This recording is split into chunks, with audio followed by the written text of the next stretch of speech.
happy to be here this morning.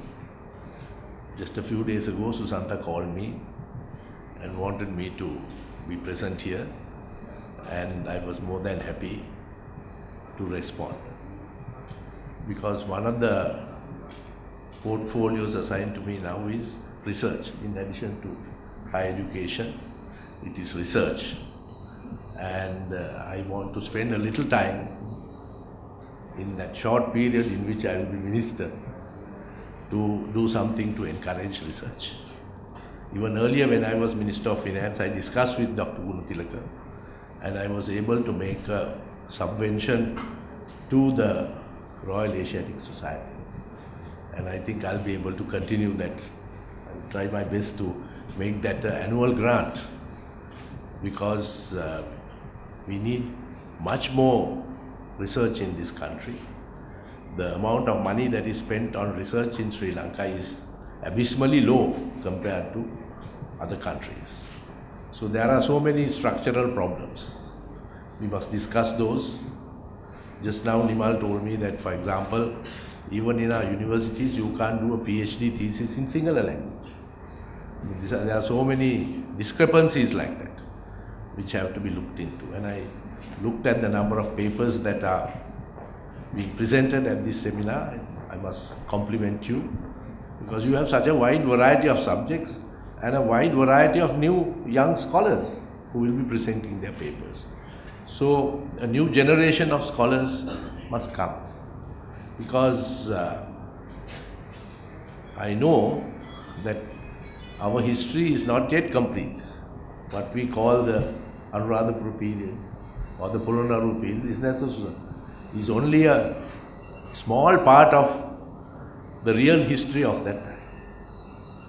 I was reading recently about the dating of the Asokan period, the regnal period of King Asoka, and of course the territorial, with the Asoka Stambhas and so on.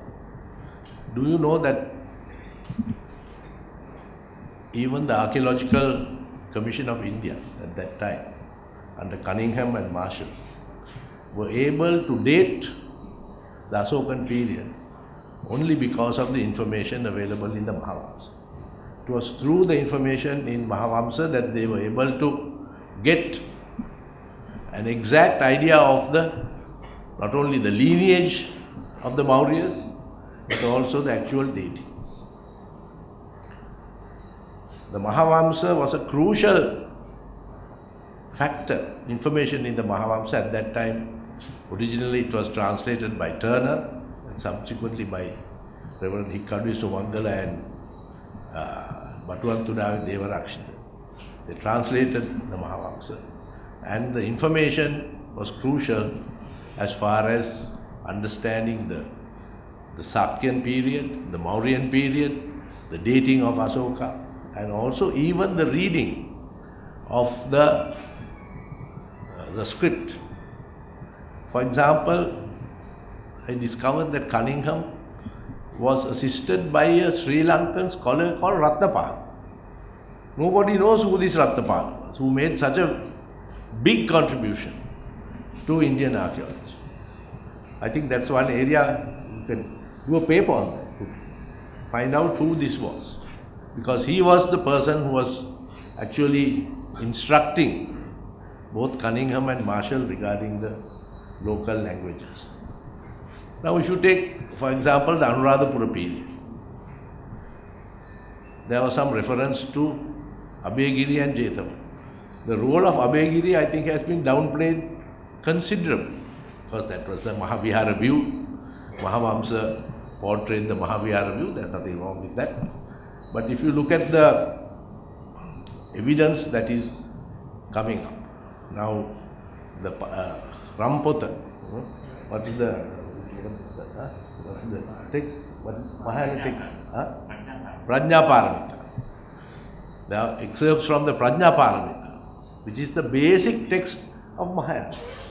Wherever you go to Mahayana countries, the basic text is the Prajna Paramita.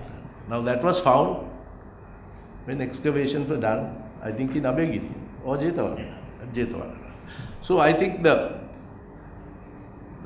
Sangha organization of Anuradhapura period is much, much more complex than what we are led to believe. There's a whole host of research that has to be done. Nilapata Darshan, the role of King Mahasen, the sort of Mahayanist tendencies of that period. Because there is a fundamental dilemma as far as I can see. That is, if you have large irrigation works, large construction works like Dagabas and so on, that is more amenable to the Mahayanist type of ritual that at that time was necessary for the perpetuation of this type of huge construction. Actually, from the Hinayana point of view, they were not so really interested in rituals and so on for the perpetuation of this archaeological and particularly technology. The Bisokotua and the type of preserving that dam, you can reinterpret a lot of information about sacrifice, about Dhatu Sena, about how they walled up a Buddhist monk in the dam and so on, all in terms of rituals that were necessary to ensure that technological competence which was available at that time. So these are some of the thoughts that come. I wrote a series to the Lakbima paper those days on possible information regarding the Mahayanist influence, maybe more than influence, during the Anuradha period. That has to be studied quite a lot. So that is just a thought that I have. That's only one small area of so much of research that has to be done in Sri Lanka. But that is not why I am here. I am here as a minister to assure you that whatever we can do to provide you, particularly the funds and other types of support to promote research in this country, I will certainly be willing. And I want to thank you once again for inviting me. Thank you very much.